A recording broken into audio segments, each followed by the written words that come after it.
Some overly enthusiastic messengers did manage to find me to deliver some fan mail. Must have been rather pleased. Pleased? I didn't even read them. Just tossed them into that fireplace. You know, listening to feedback and critique, that stifles you.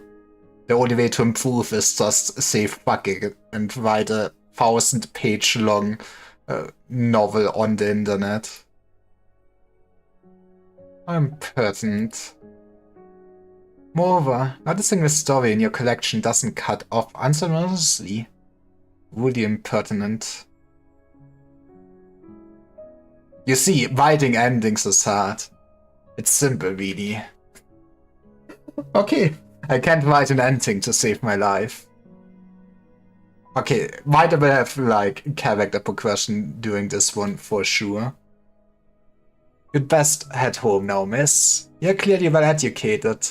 And a ramshackle pub like this doesn't suit you. Don't fret yourself over those half-finished stories. Why the hurry to show me the door?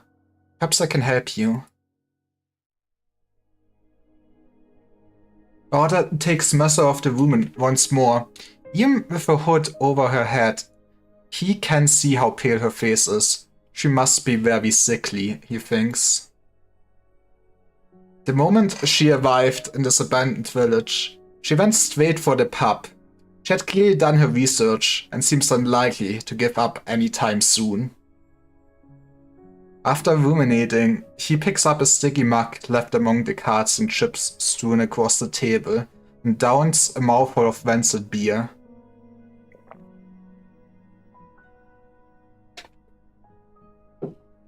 Alright then. So what kind of ending were you thinking? Why should I be the one to come up with it? You're the writer, not me. I simply wish to offer my own story, to spike your imagination. Your own story? Wait, are you another survivor? Did he also narrowly escape death in that city last autumn? Only those who have experienced the truth for themselves would recognize what your stories are based on. Well, go ahead then. I'm all ears. Very well. Deep in the ruins of the former royal capital of Tava, long since destroyed by catastrophe.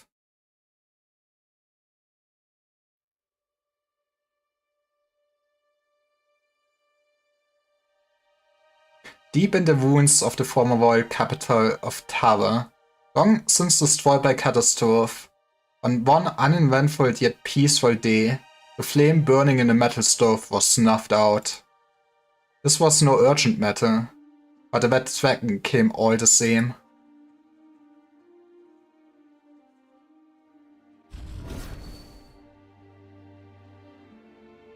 Does it resist being lit? Or is it that not even an ominous outsider, newly come after centuries of silence, can relight old longings and resentments near worn away by time? Or perhaps I simply need to be less reserved. You know, just burn it all down. I guess it's in the past, right, where she, because she already put was it the forge? I think it was the forge on fire when Beat came there. Purple flame dances around the stove. Under its light, the red dragon's face looks even paler than before.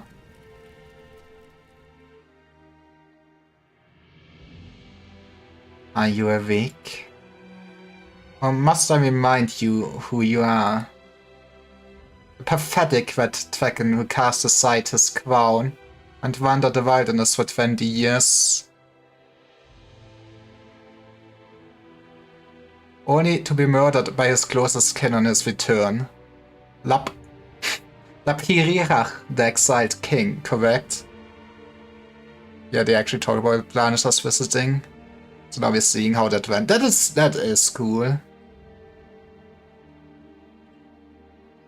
It truly is a pity, seeing someone still in shock at his own bloody death. 600 years after the fact. Okay, you know, it is hard to process, okay?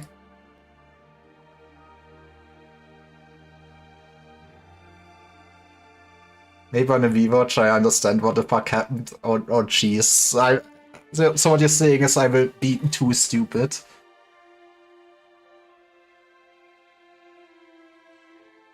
So I mean, according to this mysterious sickly woman, I see, fair enough.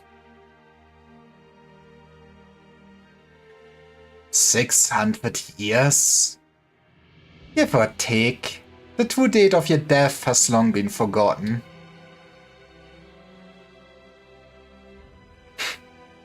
I'm shocked, yes, but not at my death. More the fact that, after 600 years, the Tvegos have once again produced an aberration spewing the flames of death. Man, I don't think the ghost likes you. Or you want an... Okay, we can get us out of the way. You're honest, that is a good one. That is a good one. Add to live channel. Let's fucking go. Did I read that one? They even let you quit to adulthood without swinging you in the quip. Did the Victorians bid you rouse me from death's slumber? Or did you hide that ridiculous crown from them beneath your bed? Victoria no longer yokes the red dragon. The Tara of today heeds no foreign master. Not bad. He looks so smug and pleased. Tell me then, is it popular to wake the dead to deliver good news these days? Honestly, come on. If I would be dead and in 600 years my ancestors gonna wake me up, I'd rather hear, you know what, we did it instead of world's gone to shit. But sorry, I've nothing to reward you with.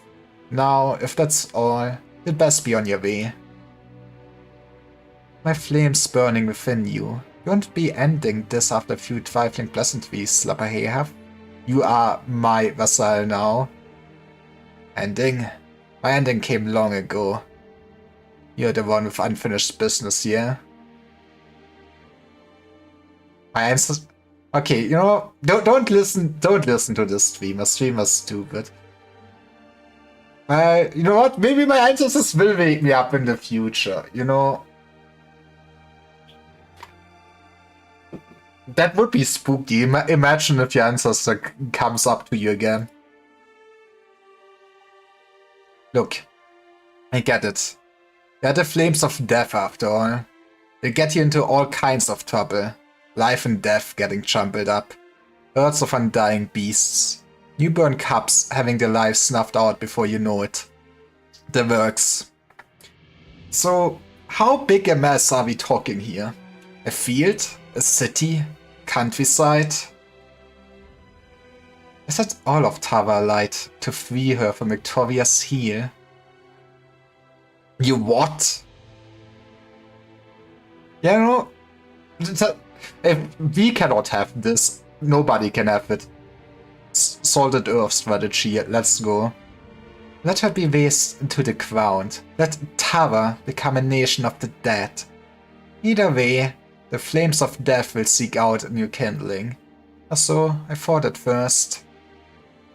But allowing so many lives to fade away simply because I'm out of ideas, well, that would be awfully imprudent of me. And so I came to you, tell me. What should I do to cleanse these deathly flames from the fields of Tara?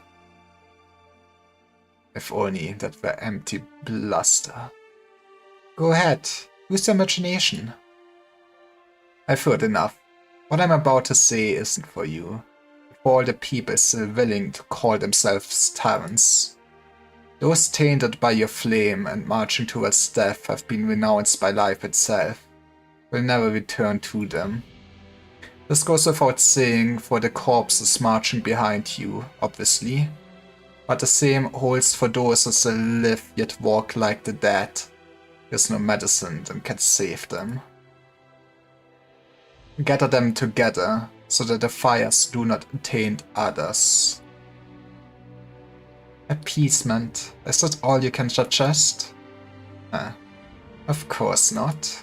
Next, find another red dragon. Assuming you haven't already slaughtered your kin, of course. Find a real red dragon. One whose flames warm others' lives. That things return to as they once were. Ashes to ashes, dust to dust. Life to life, death to death. Is that all you know? I mean, he has been sleeping, okay? It is ignorant young dragon. It seems you don't know much more than I do.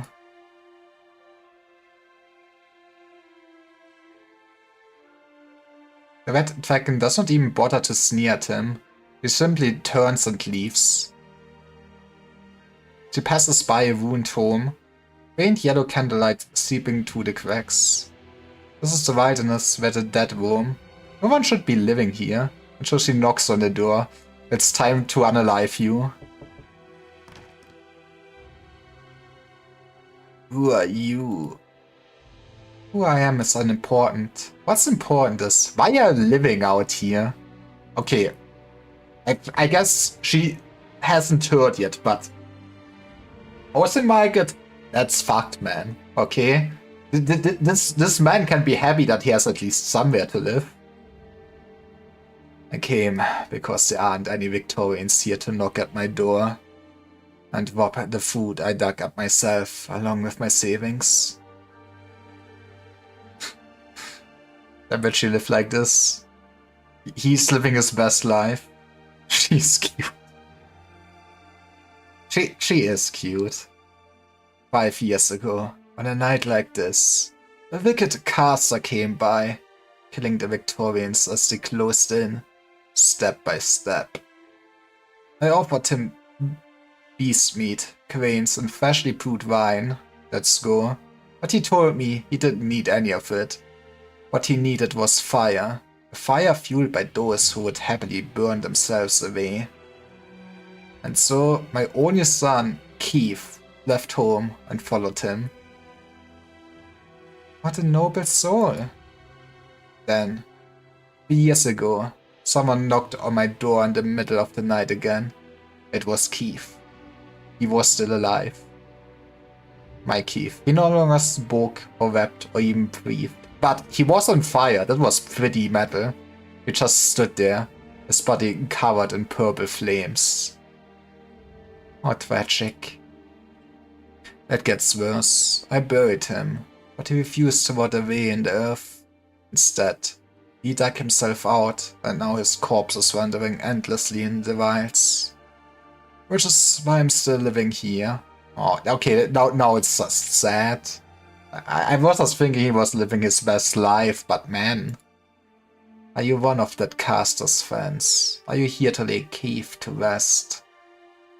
I am. Ah, here he comes. A walking corpse, wreathed in purple flame for all to see, shambles towards the two. The red dragon presses the point of her spear against the corpse's chest. The fire rages so hot that it sears away its flesh in an instant, leaving nothing more than ash. But an idle thought crosses the old man's mind. The fire did not seem to burn out, but instead went up along the spear to return to the red dragon's body. And what of you? You're also tainted by the purple flames of death, are you not? The old man looks himself over, but sees no flames licking his body like they did with his only son. But to the dragon, the flame consuming him was even brighter than that of the dead. If you mean sorrow, anger and hatred, then you're right, witch. Victorians tax me in coin, while you and your ilk tax me in blood. Together, you've taken all I have. I've been empty inside for a while now. The only thing keeping me standing are those so-called flames of yours. Then, what if I were to take them back? What would you say to that?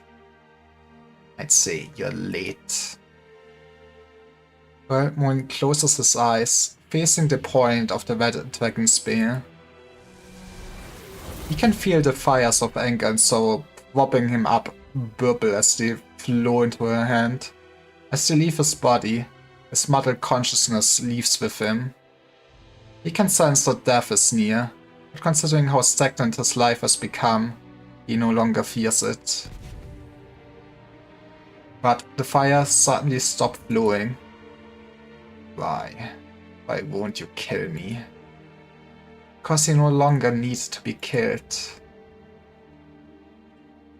A spirit once told me that life will never again grace those tainted by the flames of death. Now I see that he was right.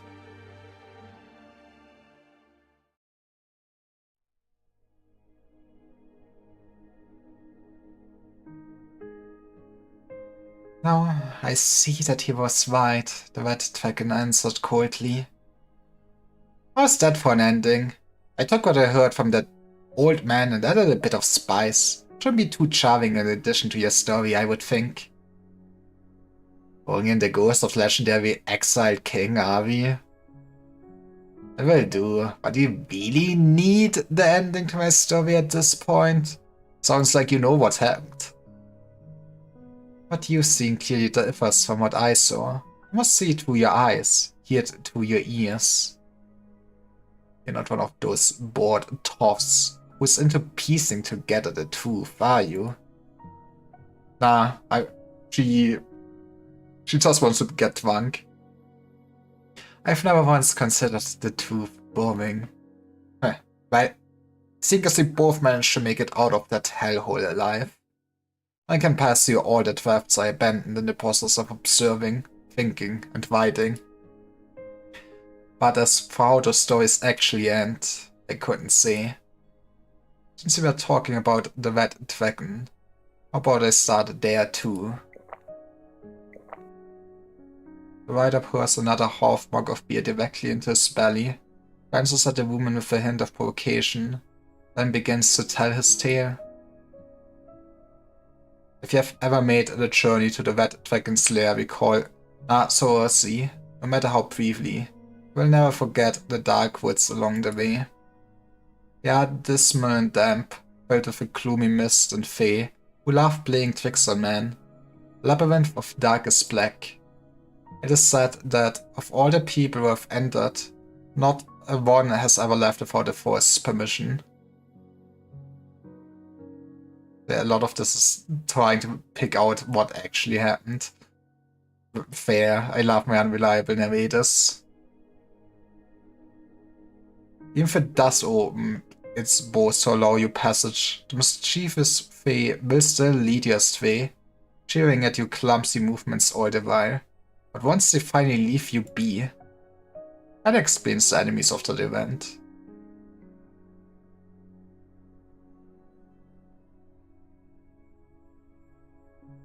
Is you open with it, unlike Ancient Forge, I see. Become as beautiful as a painting that should not exist in this realm. Look at her being cute.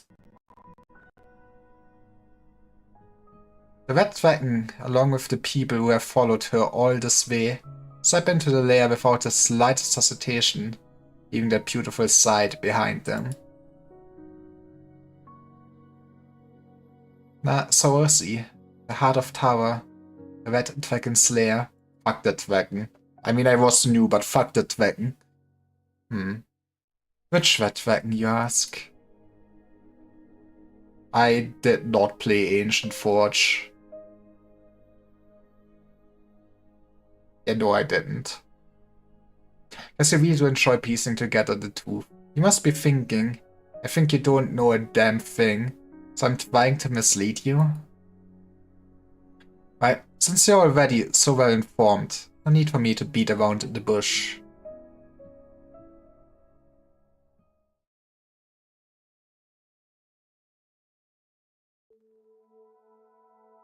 Sorcy, the Heart of Tower, Red Dragon's lair. They're finally here. Thank heavens! The whole trip from the Scafana fields has felt like one long dream. Will my family really be safe here? This land is more than just idyllic pastures and fields. It's also Twice, a lot of Twice. Tara's capital was never directly involved in Londinium's war, but there's been a never-ending spate of infiltrations and noble rebellions going on in the background around Narsauer, especially after the Dragon marched her troops towards Londinium. It wouldn't be incorrect to say a minor war took place here. Sorry, Reed. It was as heavy as can be. Didn't mean anything else by it. No. Homecoming should be a happy affair. No, any songs about the city of the Dark Woods, Moon? Only the one. And doesn't really fit the mood. Oh. Oh, just sing it. Why? Okay, why is there so much singing like in the second story arc? Can people stop with their songs? I'm horrible in like narrating this then. I stepped into the dark woods one morn, calling to the mists of war. I trod up in the road, heading out to war. You know what? I hate, you know what? Yeah, just music, abolish it. Like, do we need music? Like, what? You want to feel emotions while you hear things? Nah, man. Imagine feeling emotions when you see things. That is where art is. No pipes is singing. No battle drums a war. Only the bells behind me to do and fog their wings to soar. This whole way back, I've been trying to come up with a new verse to add, but I've been lacking inspiration. Well, surely the writer can help. Should... You know what? Yes, we should kill anyone that will make music from now on. Just gathering up with all the colorblind people. So just to be safe.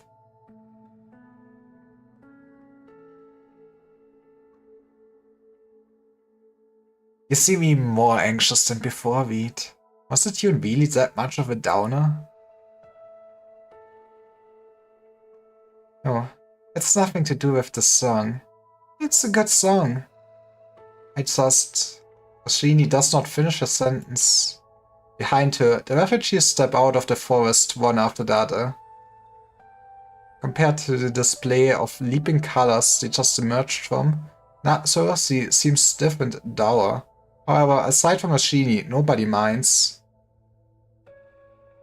Then we need to hire some snitches to fix the job market. Okay.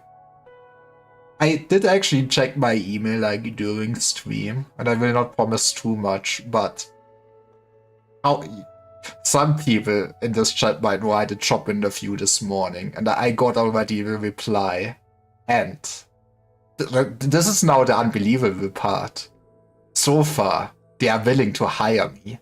Now, they're gonna still check my body and mental capabilities. But hell yeah, baby.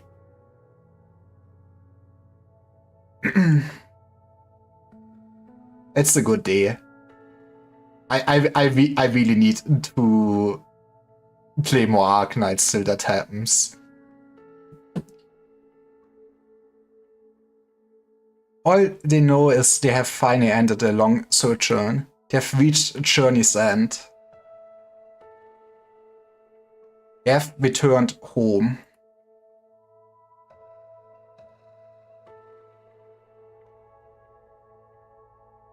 So, what next? Someone will be coming to help us. Once they're here. I hope so too. I mean,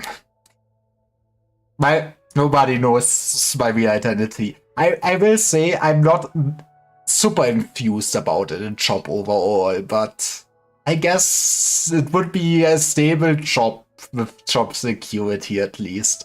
But man, I'm gonna love working night shifts. That's gonna be so great for my social life and everything.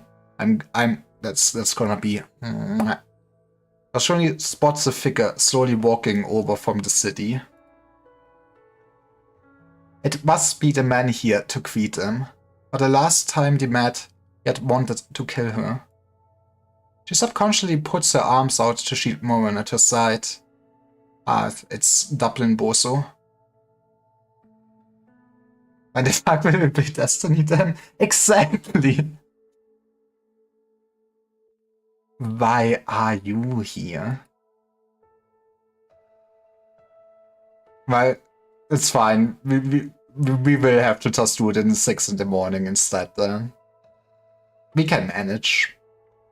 That will be the Doomer part, but I'm a bit scared about that part overall, but hey, at least it would be a job, but I can support myself.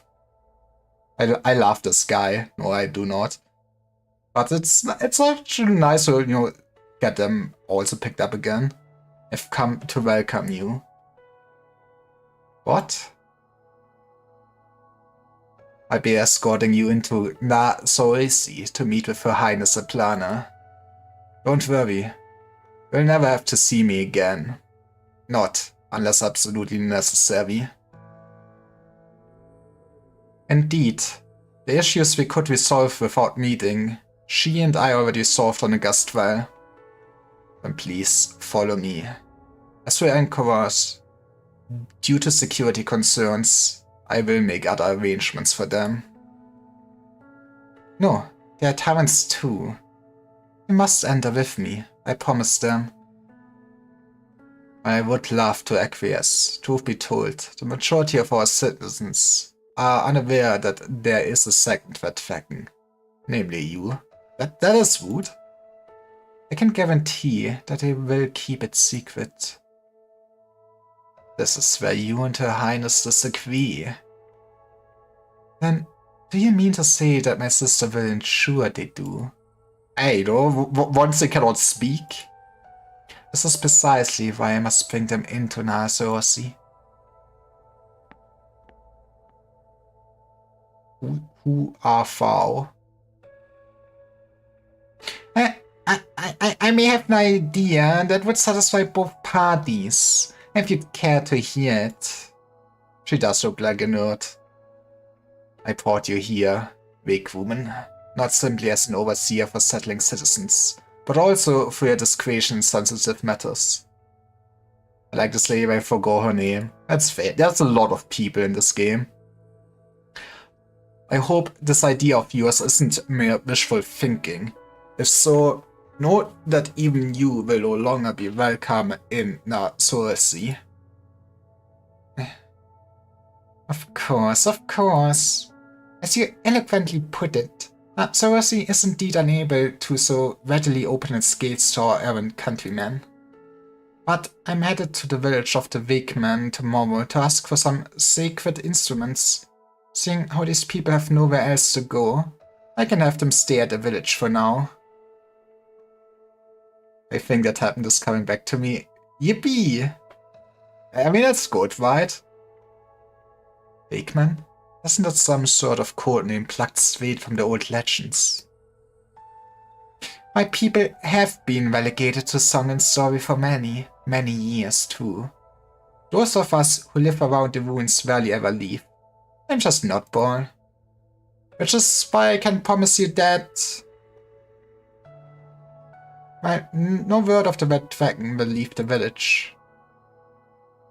I really want to trust you, but... are you really one of them? The Wakeman? Woman? Before my great grandma passed, she asked for a traditional burial held by a Wakeman. Our family searched all over as best we could, but never found one. All we could do was pass it off as the ramblings of a dying woman. The linchpin test? I guess no? Or...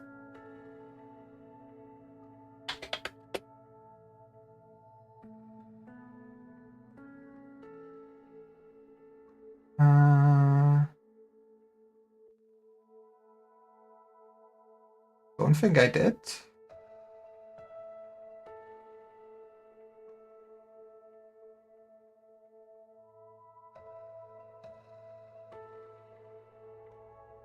But she was a woman.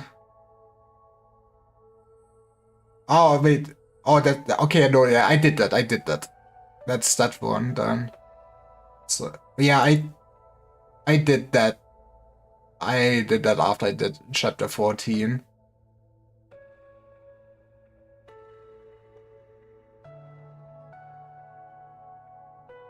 It was kinda neat. It's gonna be interesting to see how much the cutscenes are different. Maybe I will look it up after I'm done with the chapters, how different it actually is. Actually, I guess I can go look at Musty's mod and then judge for his decisions, maybe.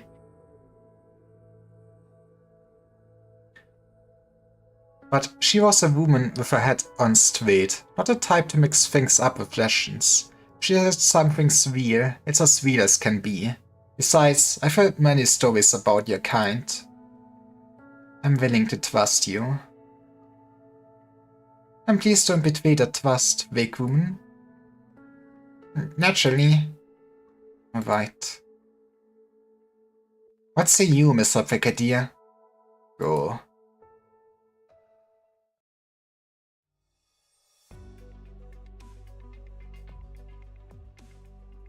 Nemos?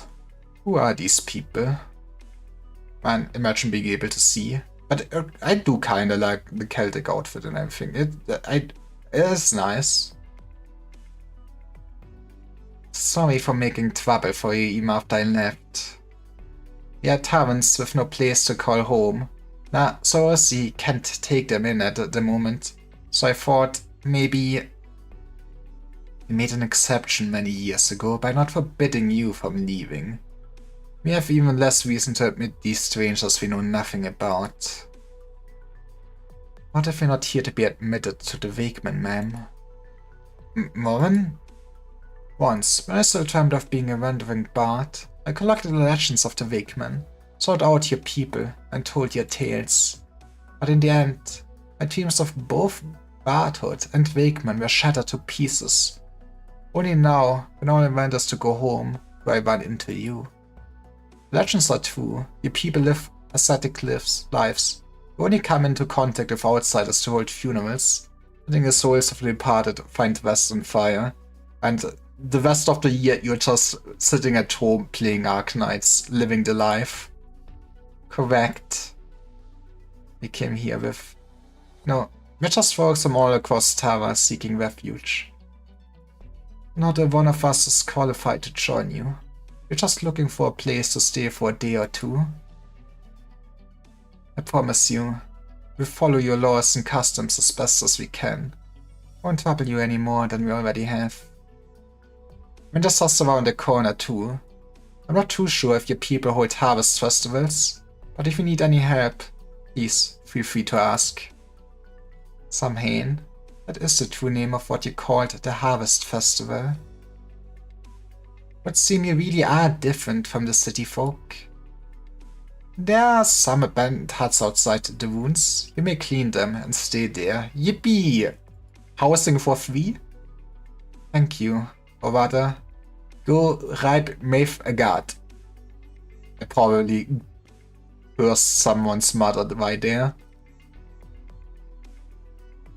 Is there anything else, Nemos? The pleeners in the city want to hold a victory party to celebrate Tava's liberation. I promised I might ask you for some of the sacred instruments.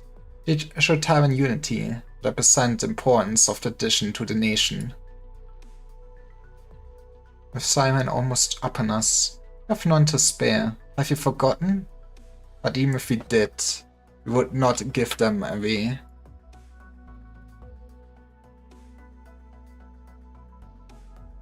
You're only requesting them because of how much they value the old ways. Then, why is it that not a single denizen of Sorossi has come to us to request a funeral since the city became independent? You can tell the difference between remembering a name once forgotten and dressing yourself up in a name you've read in a history book. But if you cannot return empty-handed, then take this whistle and go. This is Just an ordinary vessel. It is the highest honor we can give them. The weak men do not stand with the living, nor do we require their reverence, until, of course, they are dead. That is the tradition Dublin should be honoring.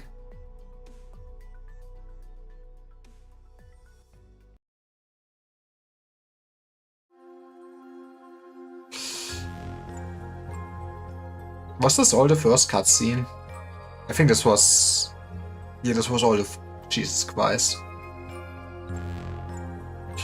Now, Cersei is caught up in the Samhain celebrations, but Roshini senses that something is amiss. A statue, a feast, and a barely hidden hatred. Rosh encounters twice to meet her sister. Both of them looking down at the city engulfed.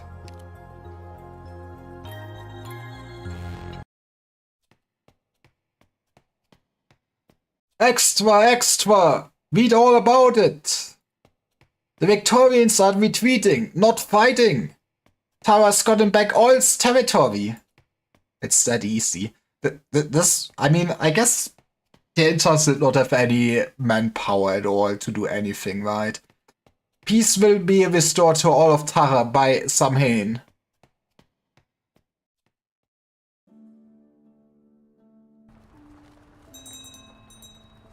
Stop the cart! I've been ordered to escort you directly to meet Her Highness, with no delays. Before I meet her, I need to see it with my own eyes. My sister's city, post-war Tara, the survivors and civilians, have their new lives finally begun? If you insist. But the people are not yet prepared for 2 red dragons. Of course I know that.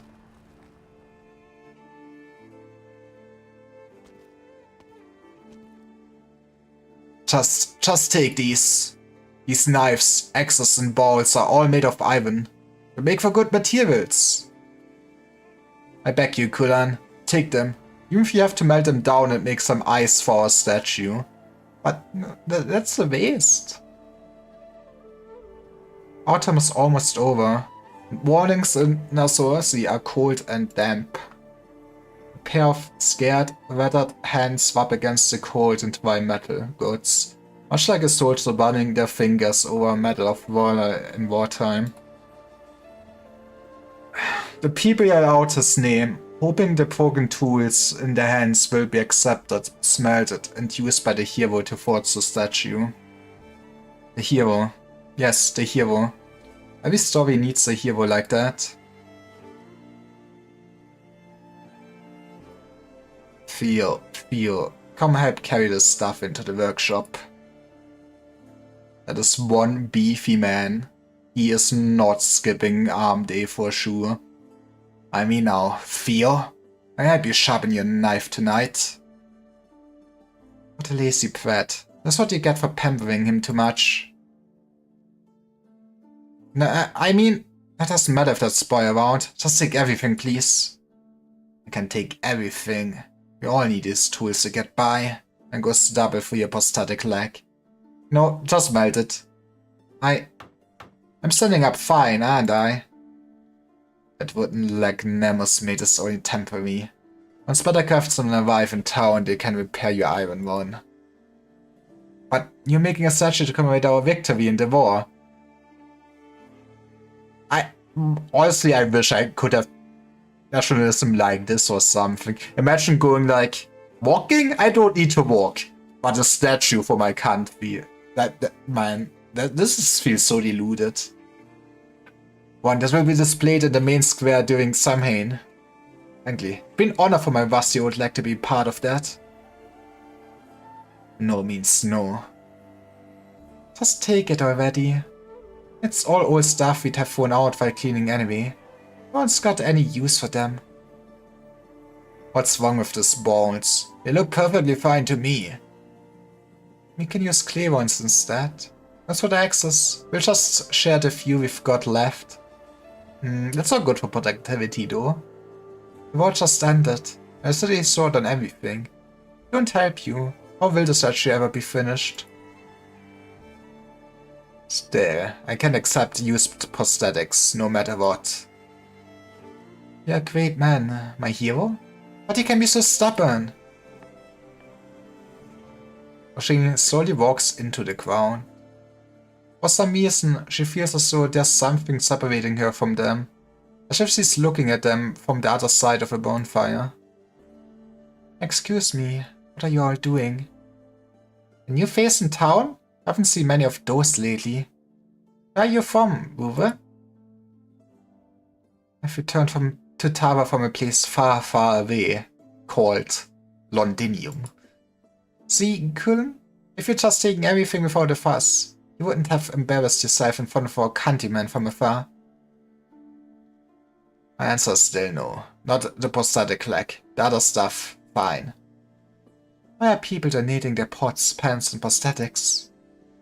Because we all want to erect a statue in the square for Samhain, to celebrate Tava's rebirth. To celebrate Samhain? Only ever come across the festival in Taran folklore. It's held after the autumn harvest and before winter, yes? And it's meant to connect the shore to the next. You know your stuff, Uwe? We used to just celebrate the harvest every year and get hammered. Most of the cleaners who told us about the festival's historical origins. So we sweep our houses, prepare feasts for our guests, and most importantly light bonfires. No, anything other than the sweeping sounds pretty good time. On a day when life and death intertwine, welcome all visitors to the banquet. There's so much to do. And since this is the first Samhain since Tava's rebirth, it should be even more grand. Good thing too. Otherwise, Cullen would never accept our old pots, even if he had to tear down his own house instead. Speaking of, do you have any iron of your own you'd like to donate, so the hero can add it to the statue? All I have on me is a bookmark. I think it's made of iron. Will that do? You don't need to listen to her, Taran from afar. So what sort of statue are you making? A red dragon to celebrate for Tava's rebirth. You can just use her as a model, let's go, she can help. A red dragon. I'm telling you, Cullen, if you don't take my prosthetic leg, I won't leave until you do. Then I suppose I have to pick you up and carry you back myself. He looks like he's capable of that for sure. With your gigantic muscles, by the time the Samhain is over and the statue has been erected, we've all been living the good life. We'll be able to make as many prosthetics as we want. Just imagine, a massive dragon statue standing tall in the night. Even to winter, its flames will remain lit, just like in the legends. Might it be enough to drive off the man-eating mist?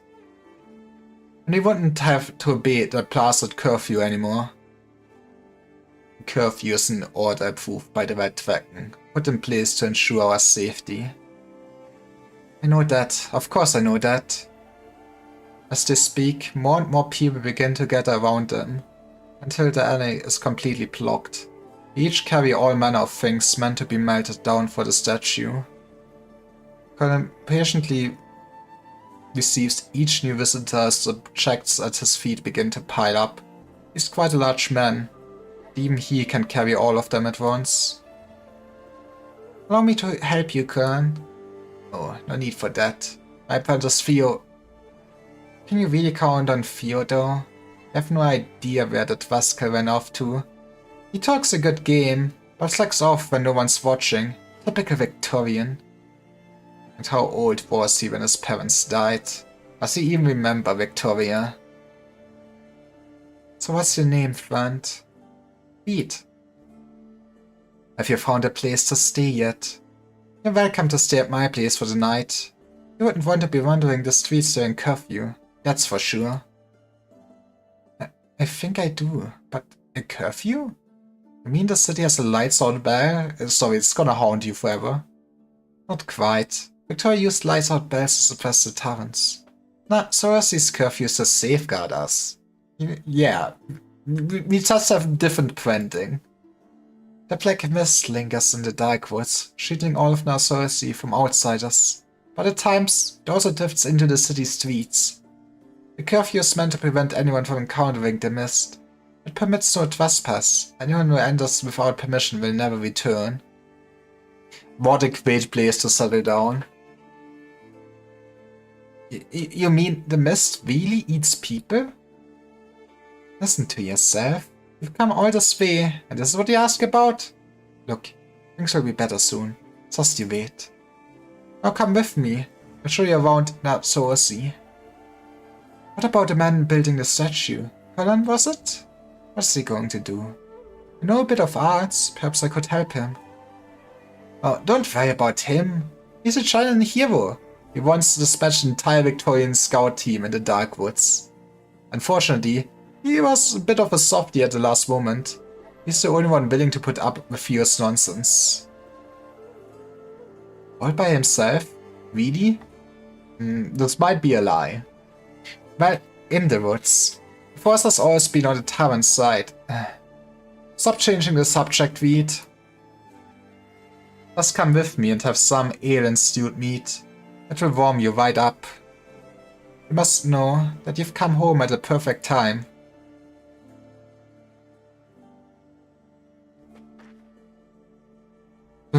Well, at least there's still potatoes in the store. Damn, look at the time. I'm late. Who's the one charging through here like a wrecking ball? Theo? Sorry, I'm just in a hurry to get back. Didn't mean to bump into you, sir. Here, let me wipe that off for you. You dare to disrespect me too?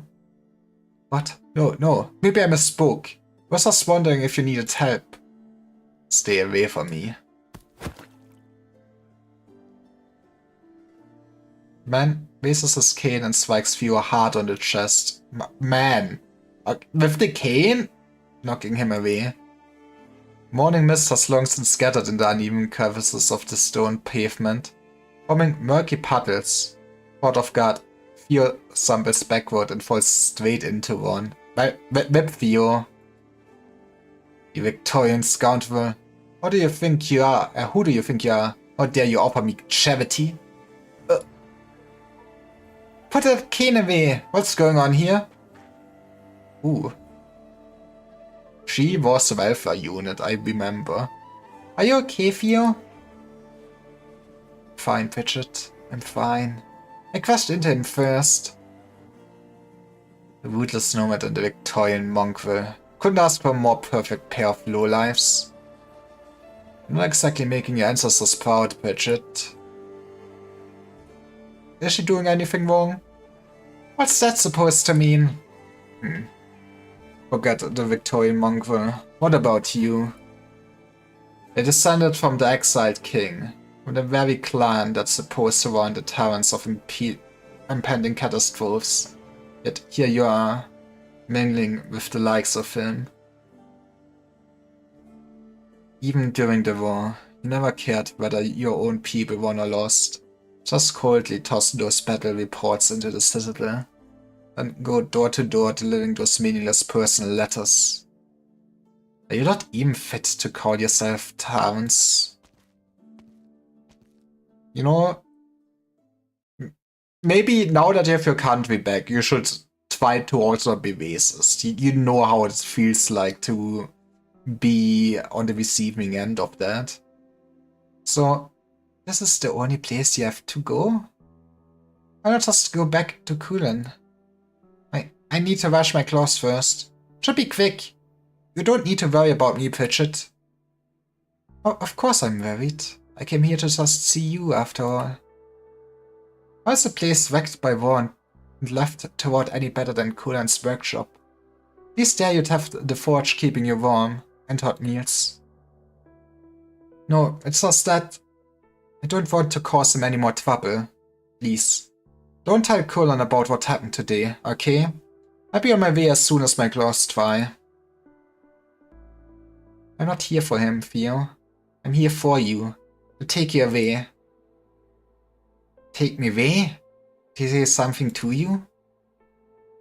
Just what sort of relationship do you have with him anyway? If I hadn't shown up today, were you going to take the beating without fighting back? My instincts are never wrong. If you stay in the city, we'll just keep finding new ways to push you around. Today, they shoved you into a puddle and beat you with a cane. Tomorrow, who knows? Anyhow, just come with me. I can take you to the plains, or anywhere else you fancy. Up to you. You and me, we don't belong here.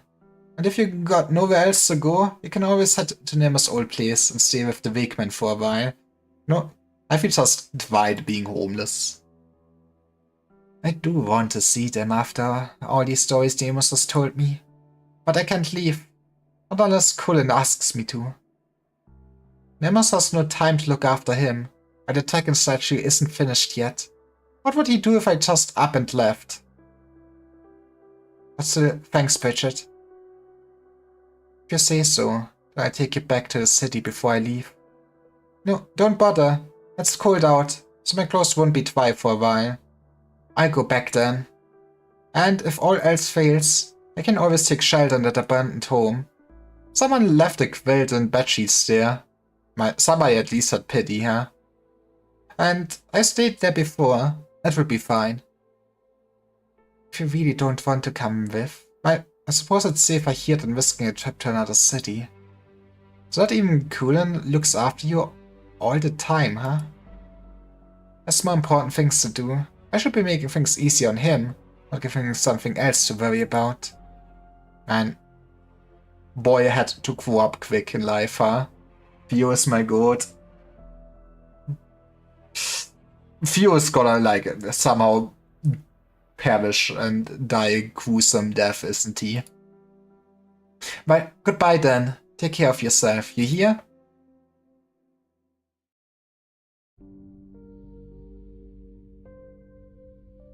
We are here. Like I said, we've come at the perfect time. Today we have fresh ale, stew, and oatmeal when we are at a bonfire. Shouldn't you save that for Samhain? 6-star limited unit confirmed in CN. I also sometimes love to cope. I do get it, Tavina. According to the old customs, we can actually light it a few days before Samhain. Then again, the water's ended, so I really don't have much in the way of firewood. We can just start chopping down trees either, because of the curfew. At any rate, it's still light out. The sun can be our bonfire today. But that's enough chit-chat. Take a seat. I have to make room for you.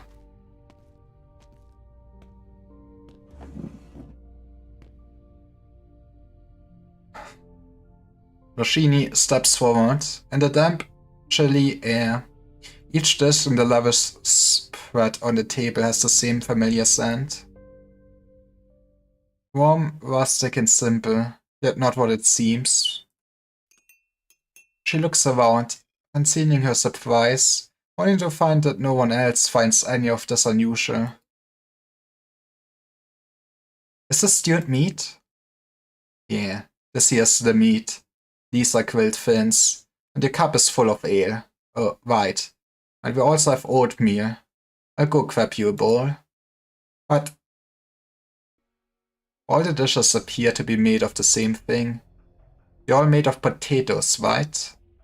The statue is balls, the bonfire is the sun, their feast is potatoes. I mean, potatoes are pretty neat. There's so many ways you can eat them. As the friendly resident goes to fetch a bowl of oatmeal, Roshini stands up and walks toward the cart and burdened beast that has been waiting for her the whole time.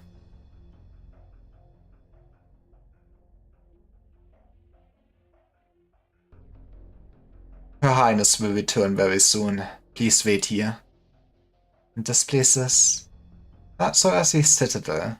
The highest point in the city is just up the steps beside you. This is also where Her Highness lingers most when she's in the city. I'm glad to see you aren't filling the halls with candlelight, musicians and lavish feasts.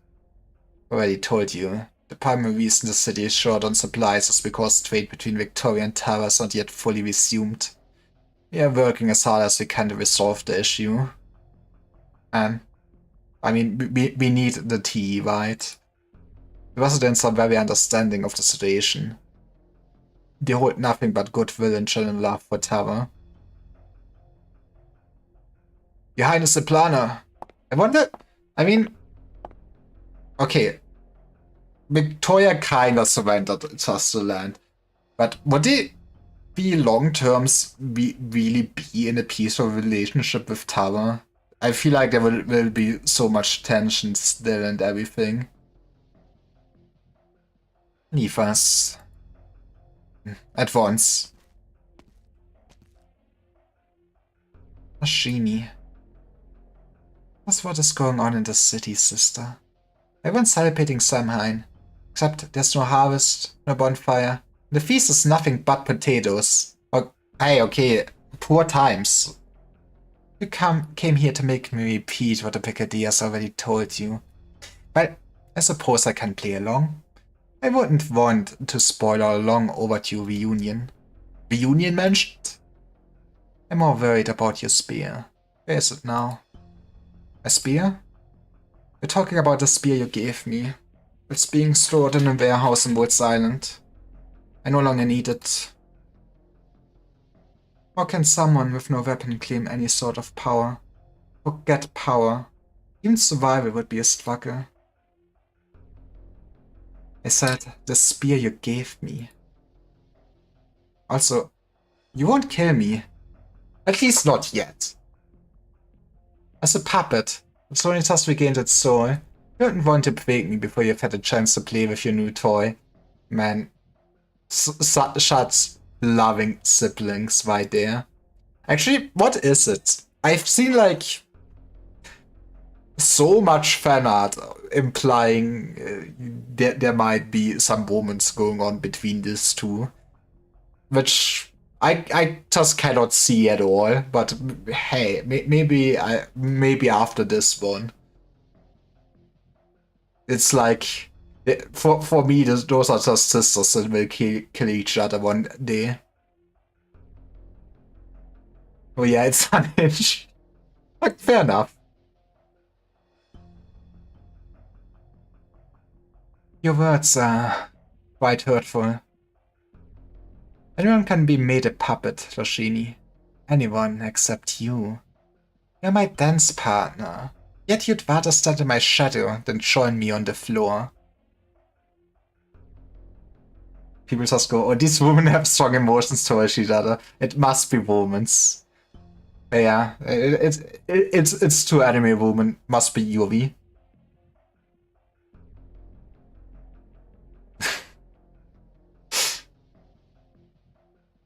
That's not how having family members works. True. Until about a year ago, you finally got bored of me, didn't you? I don't recall what you're referring to. As for power, I'm not here for power. The power vitally belongs to you. Oh. You've been setting fires all across Tara. Those fires have melted the chains that once bound the towns. That much is true, but it also burned away everything of Tara. Then, why have you returned? Bear witness. You're truly willing to use your power to give the towns a new beginning, and I will do everything I can to support you. And if you want to be a tyrant, I will use my fire to burn you to ashes instead. See, for example, that you're too busy to deal with the supply shortages in the city right now. So, I would be willing to help with that. But I step forward as a second red dragon, or hide my identity as before. Makes no difference to me. As noble as ever, my dear sister. But I can't say whether you would truly be satisfied with that. The sister I knew wasn't someone who sought power simply to live a life of indulgence. She wanted more than that. But so far, every step you've taken has been paved with bones and blood. You can only play that's because you've had no other choice. You know, it's a simple choice. Just throw more men at your problems. I sincerely hope you'll now have reason to collect my spear and come searching for you. Not bad at all. It seems your life of wandering has taught you far more than you ever learned while acting as my shadow. Man, imagine having character development once you actually live your life. Let's not beat around the bush. I've made my intentions clear, and you've invited me back. So what is it you want from me? We'll find out soon enough. Until you do, though, why not come with me? Show you around the Red Dragon's lair.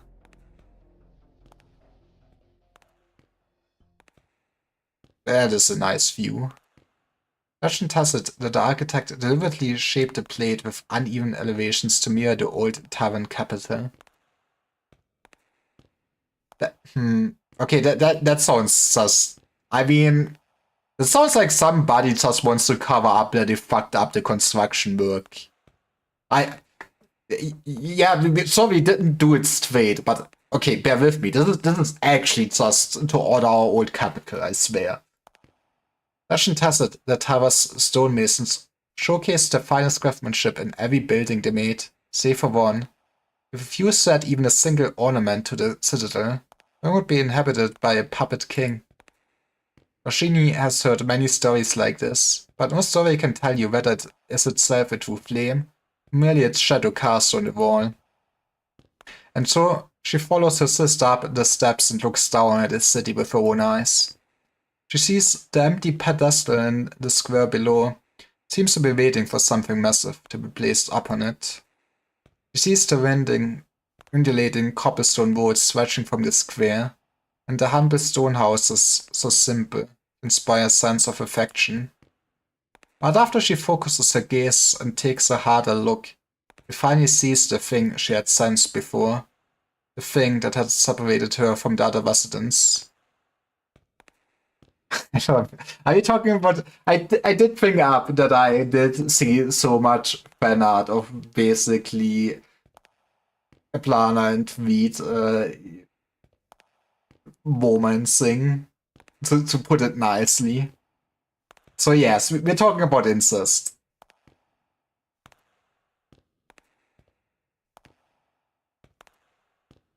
It is something that definitely does not belong in the city. Flames? Flames. At a closer look, the tiny sparks of fire scatter across the city. All the residents, whether talking, rushing to and fro, yelling or resting, are surrounded by flickering flames. Purple flames. Yippee, I love my undead city. What did you do to these people? Made them into walking corpses, haven't you? Hey, you don't need potatoes to feed the undead army, okay? Imagine how much money we're saving. Just got back from town. You met them yourself. You should know better than I do. Cool. Yeah, so it's also my first reaction to incest. The flames will spread. The flames of death should not be spread to the living. I draw the metaphor here of people consumed by non-sophisticated, functionally equivalent to zombies. I mean, that is true. I guess it does actually explain the fucking man that goes, I don't need my leg prosthetic. Fuck it. Melt it away.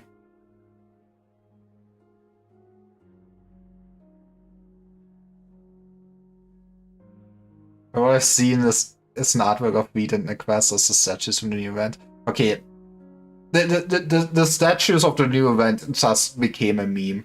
Like, basically, even the friends I have that don't play Arknights, they exist. It's a very sad thing for humanity. But even they, like, has seen and know the statue at this point. It's amazing.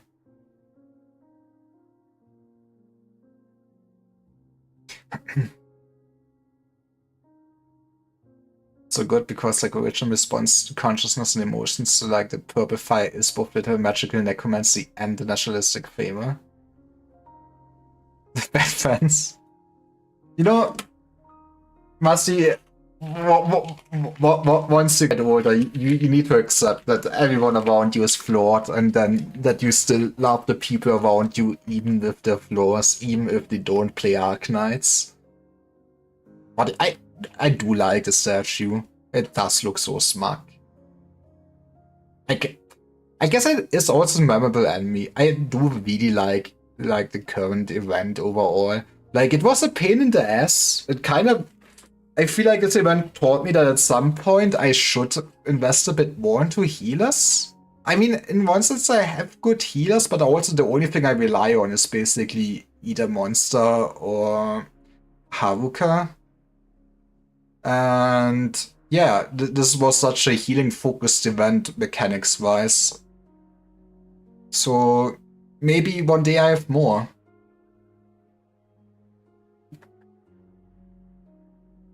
This event and episode 16 were, hey, level up your fucking medics. Yeah, I invested into Gariel. That is crazy. Did you do the X stages yet, Musty? Because, honestly, I want to see the entertainment. AKA the struggle.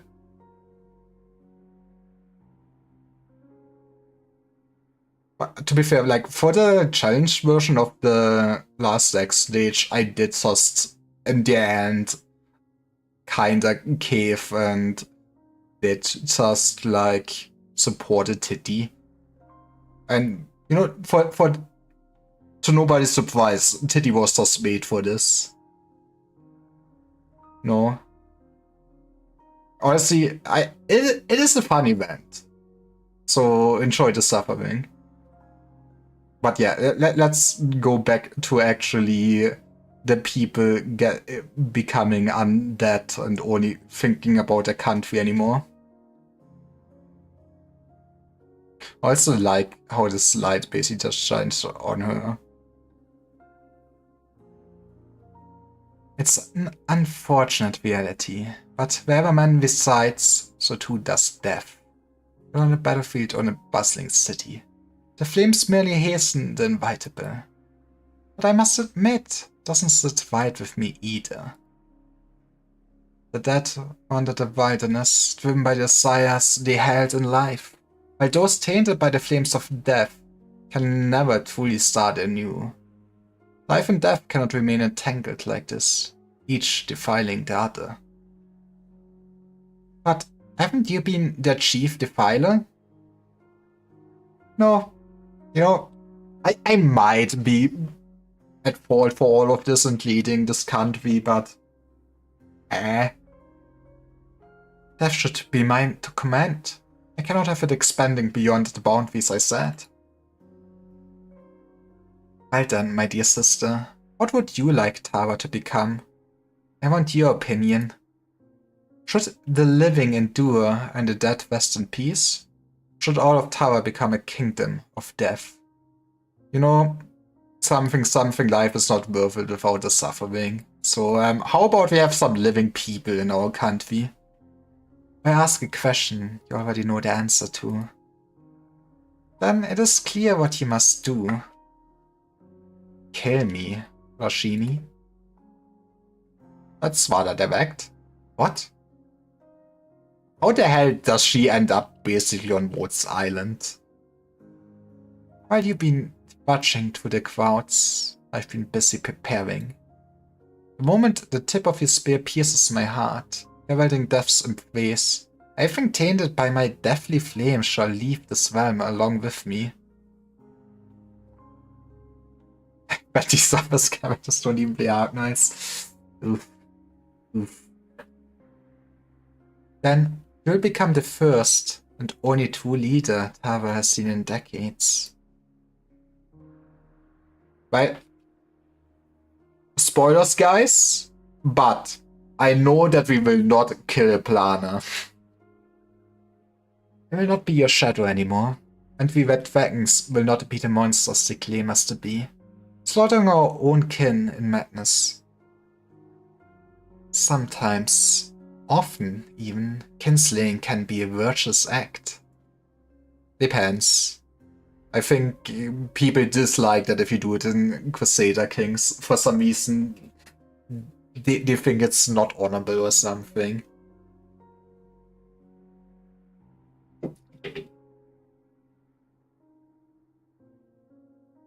Well, see, Passenger drove a massive region of cycling into violence with a massive death count out of his own selfish desire for revenge. Okay, that is true.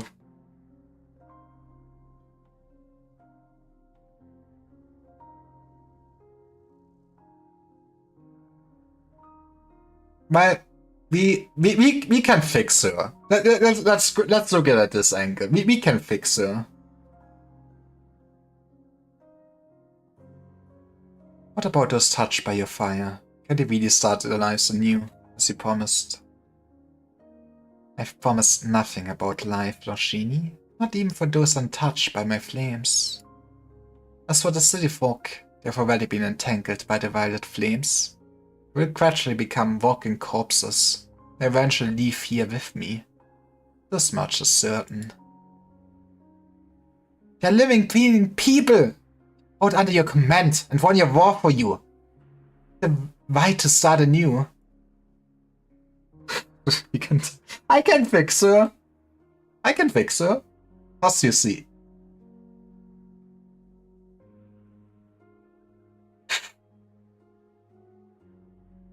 Also, the planner isn't wearing any pants, he just has a sweatshirt and torn thigh-high socks on. We don't need to fix that part.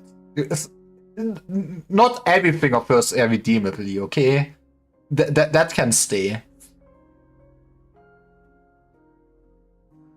To be fair, she's also has a hoodie jacket thingy, I guess. Unfortunate fate, to be sure, but their fate nonetheless. No, planner, shall not be their fate. Oh, I have to think about it a lot. Oh, you will find probably good art on the internet if you want to study up on that. What will you do then? Roshini has more to say, but the planners already turned around and started walking down the long corridor. Her footsteps are so soft, Roshini did not even realize she had left. After her sister's figure disappears completely into the darkness, Roshini turns her gaze back to the city. Oh, she wishes it were also one of the planner's twigs. But the flames are real. My favorite piece of art I saw of that is refusing to fight with her until she puts some proper clothes on, young lady. That does sound funny. She clenches her fists, pulls up her hood, and turns to descend the steps.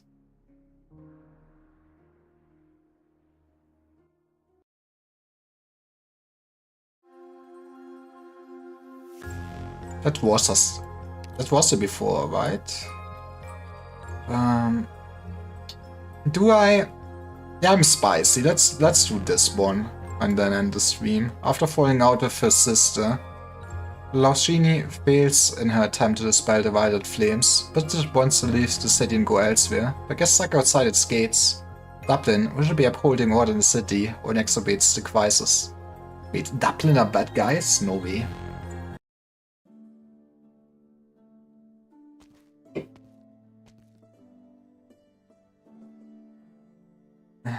Sorry. Ma'am, hold on, please. Ovid, it's you. You left so suddenly. I was worried our hospitality had been lacking in some way. No, I truly appreciate your hospitality. I just suddenly remembered some business I had to take care of. Still a few questions though. Would you mind answering them for me?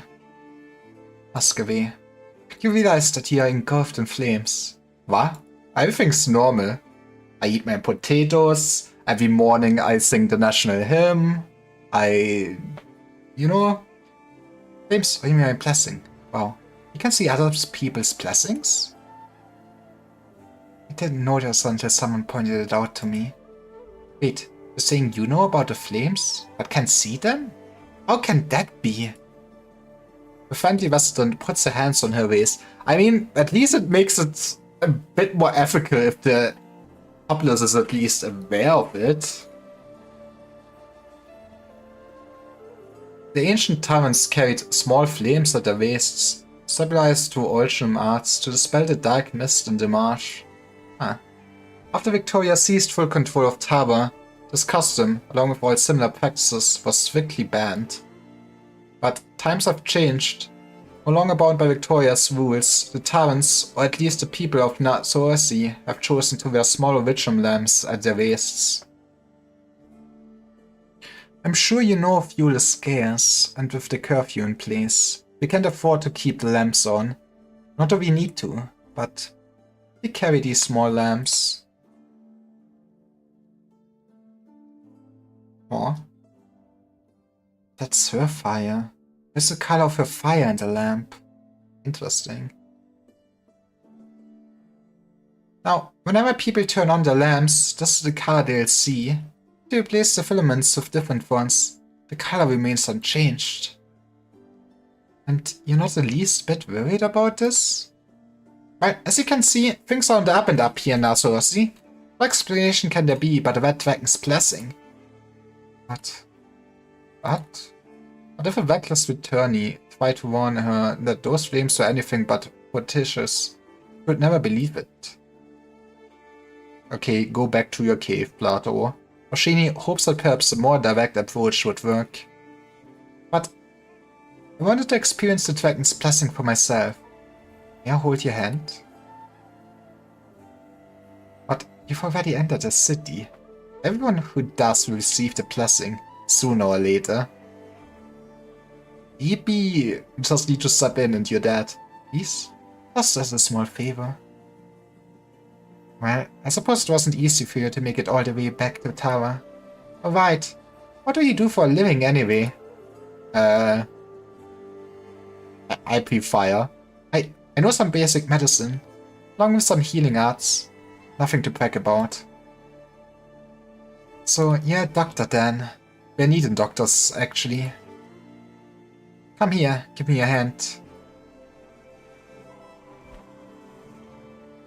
She tightly clasps the woman's calloused hand, letting the fire spread from her own wrist to Lashini's. Thank you. She shuts her eyes. Mostly accidentally cover words. It just happens. Close your eyes and remember those whose pain you once soothed. Those no longer forced to linger in this realm. Oh, and warm this cold fire. Purple flames gradually fade. Beneath them, a pale face emerges, swaying gently with a friendly smile. She tries to raise more of the purple flames, but fails to notice when the room's expression suddenly changes. My god, my hand! What did you do to my hand? It's completely numb. What? I can't feel my blessing anymore either. Just what are you doing to me?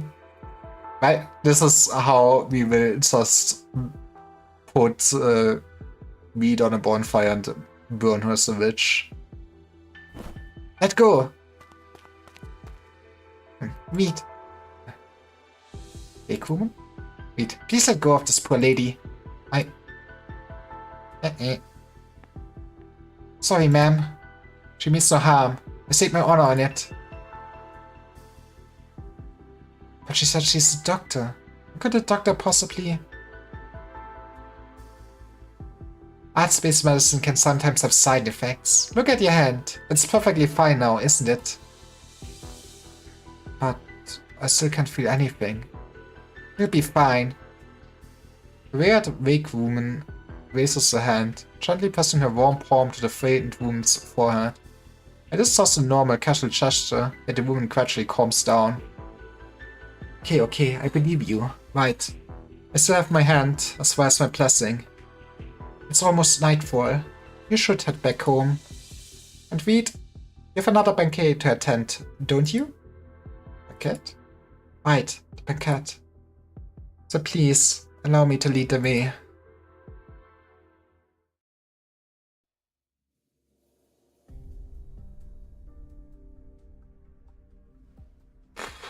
Big woman, since you've returned, does it mean Morven and the others have already settled in?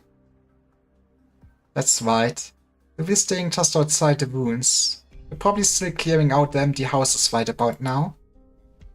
Thank you. Don't mention it. By the way, call me Nemus. I hardly do any work as a big woman these days. Right, Nemus. You mentioned the banquet just now. Who's hosting it?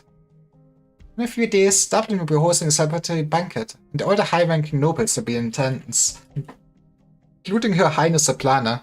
Been very busy with all the preparations. Let's go, they're gonna have more potatoes. A celebratory banquet? While the residents are making do with stewed meat and grilled fins made from only potatoes.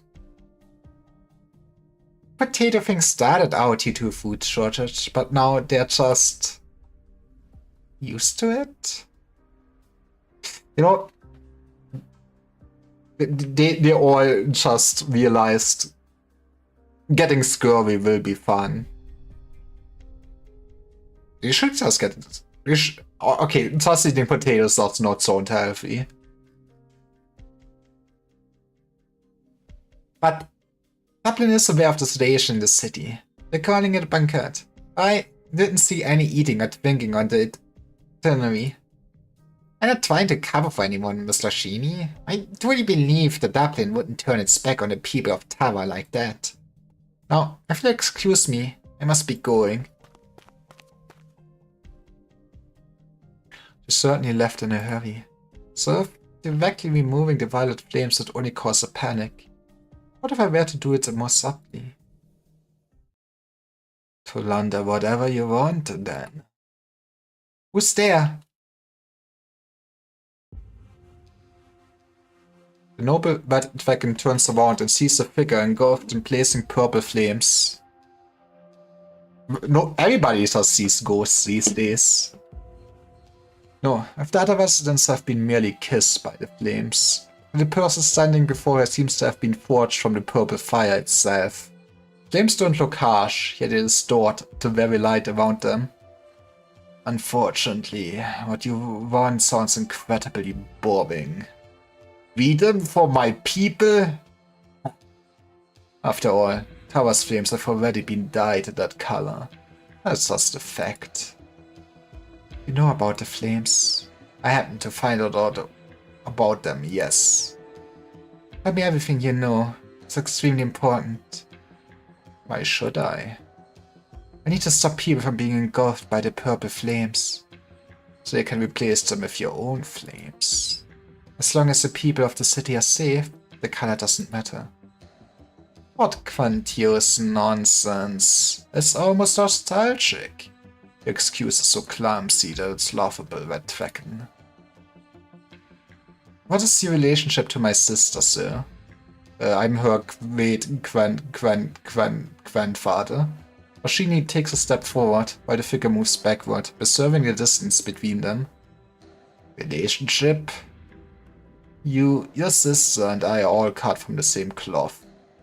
We all crave power, conflict, and bloodshed. My favorite. We're all itching for what comes next, eager to set a land, a place.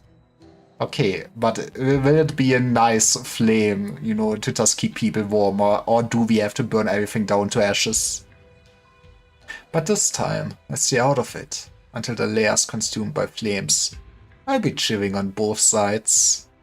Yeah, come on, that's boring. That's like going to a sports match and going, like, I'm cheering for both teams. Goodbye. Wait.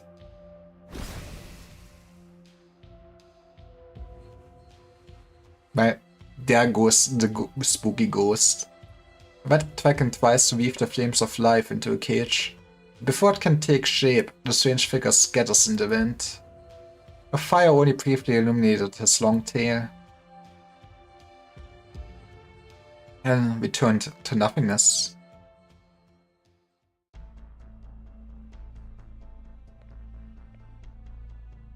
Sir? It's you. What's wrong? Why have you come to see me now? Don't tell me there's another problem with your crane shop that I have to deal with. I've never treated you as a subordinate. We are business partners. Understand? I understand. Good. As long as you do, I have another shipment that needs to be escorted out of the city. Leave soon, I'll be back before curfew. So, about that. About what? About the crane we sent out before. Said it wouldn't affect the city's food supply. But now we're all stuck eating only potatoes. Did the nobility lie to you? Do you know what it's like in other parts of Tower?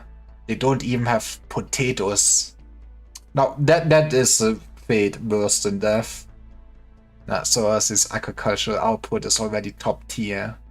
We are taking urgent measures to help our countrymen. Understand?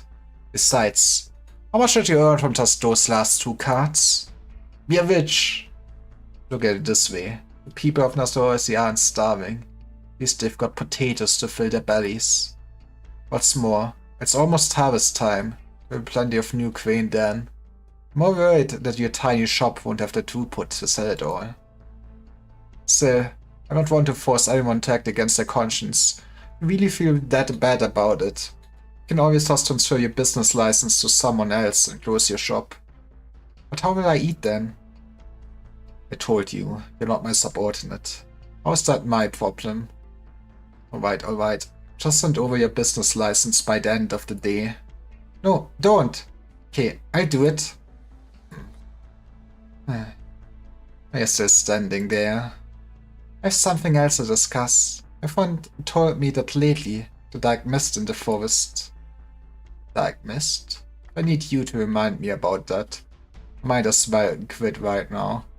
Is the mist connected to the purple flames? If it's now more again? Be someone waiting for you once you pass the gates. Just like always. Anything else is none of your concern. Now go. Sir? What is it? Did the Brigadier say something when he was on patrol this morning? No, sir. He doesn't come around this morning. The leader sent him on another assignment. I was got you in such a panic. It's officially harvest season for the agricultural plate to the south. Isn't it a good thing? Yes, but all the skilled agricultural workers have left the city. Just follow the handbook. Do exactly as it says. Got it? How hard could it be? Put hand into dirt, pull out food, finish. Yes, sir. By the way, what's the estimated yield for the entire plate? Report it to me. I'll consolidate the numbers later.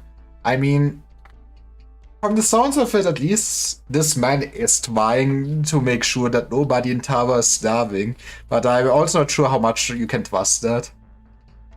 You're not exactly familiar with this sort of work either. You're useless. Can you at least tell when the crops are ready for harvest? They're definitely ripe, or you wouldn't have harvested them in the first place. Then, isn't it just business as usual? He is so trustworthy? Report a normal yield based on previous years. Now get going.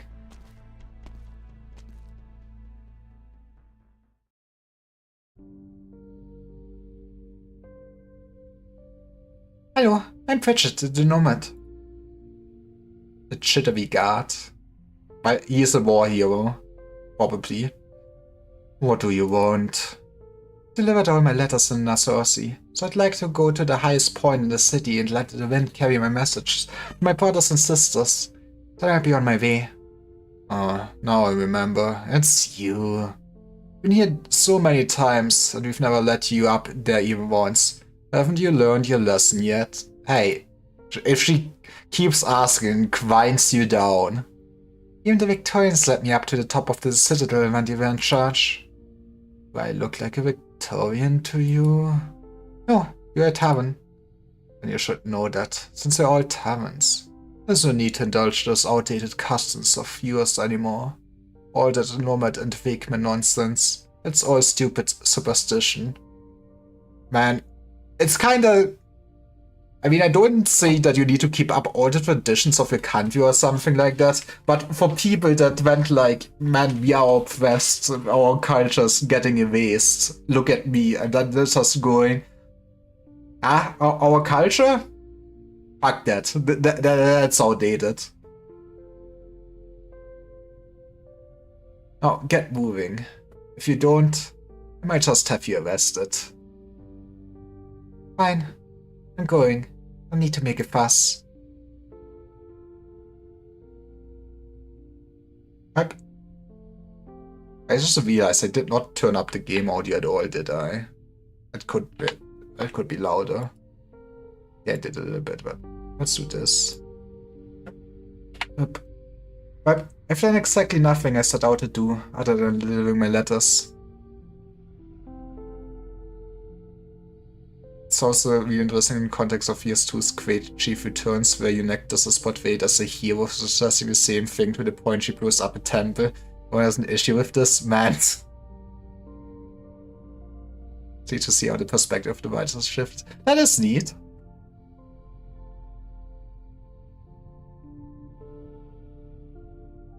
Well, at least I'm out of the city before curfew. Now, we just passed through the dark woods and I'll be back on the open plains. I just hope the mist will let me through. I've never stopped the nomads before, so why am I worrying about it? The nomad kicks a pile of fallen leaves by the roadside.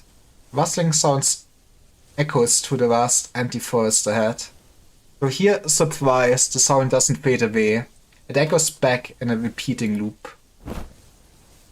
Bridget suddenly crouches down, trying to cover the scattered leaves before her. Where the sound is coming from. Sorry, shouldn't have kicked you. The sound continues. That's not a nice forest. They lied to me. It doesn't stop. Instead it goes louder and louder, echoing until it becomes an unbearable, deafening cacophony. At the same time, the dark mist creeps up from her feet, covering her eyes and ears. It's Jova.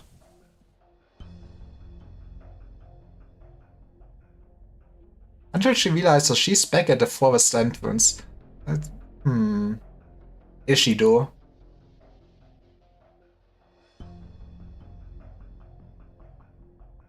And then Bridget fucking died, exactly.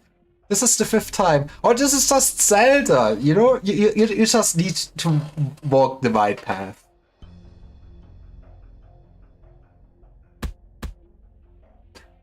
Not going to let me leave? Really? Forcing me back into the city. Is that it? No, I'm not going back. I'll set up a tent outside the forest if I have to. I get my chance to leave. Sooner or later. Hey, that's perfect timing. I do like this event so far. I mean, didn't make it far, but it's nice. Like, we'll see how it overall goes.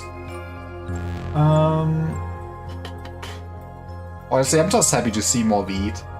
I overall really like the characters and Arknights and everything, but I guess it's still the thing is that with how it's structured, at some point you will see whoever you like for a long while not anymore once basically their story arc concluded.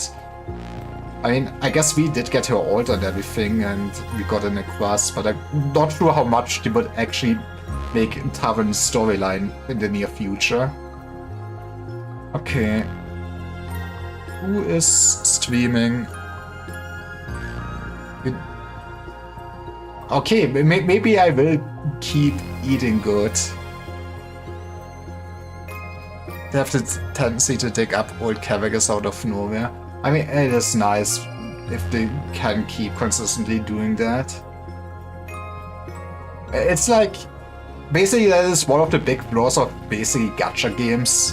I mean, Aldous kinda elevated the problem a little bit since, you know, you just have come back the new outfit basically and now we can bring them back and you can still sell them to the player base, but yeah. But hey, maybe I will POC when I see her in the future. Okay, I do get that there will be more.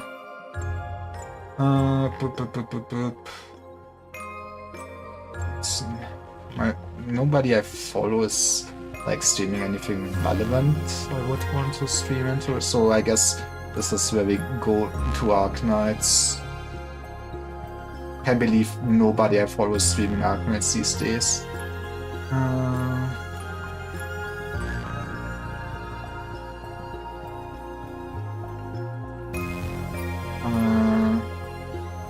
sure. But yeah, thanks everyone for watching. I might stream more of this tomorrow, but tomorrow's stream is fucked up and not at my usual time for sure, since I guess I probably most likely will do some Destiny raids. Yippee! So we will see. If not, the latest will be probably on Monday, more Arknights. So yeah, have a nice evening and bye bye.